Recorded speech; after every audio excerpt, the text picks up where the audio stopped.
বিকেলবেলা দেখো ছেলেরা লইয়া ছাদে গেছি গিয়া কাপড় তুলমু কইয়া, আর আজকে একটা কাপড়ও শুকাইছে না।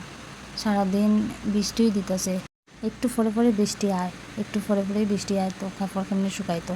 তখন তো না শুকাইলেও তুলিয়া লইয়া যেতে লাগবো, সন্ধ্যা হয়ে যাক। সব কাপড়ই ভিজা রয়েছে, একটাও শুকাইছে না। আর এখন যেহেতু বৃষ্টি নাই, তো আরও একটু সময় থাকুক। আর এরা যখন ছাদে লই আইছি, তো একটু ছাদে হাঁটাহাঁটি করি।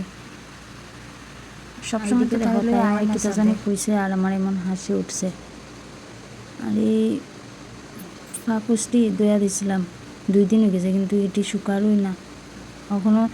জল মানে অর্ধেক শুকাইছে আর অর্ধেক জল রয়েছে নিচের দিকে। একটা গাড়ি দাঁড়ানিতে জায়গা ফালাইতেছি আমি একটা বাড়ির সামনে, তো ওই গাড়িটার দেখানিতে লইয়া যাইলাম প্রিন্সে। হ্যাঁ, তো গাড়ি দেখলে খুশি হয়, তো গাড়িটা আসলে আর দাঁড় থেকে আয় না। তো ছাদে গেলে ওই বাড়ির সামনে গাড়িটা দেখা যায় আর কি, তো ওইখানে ওই দাঁড়াইয়া দেখাইতেছে তার গাড়িটা।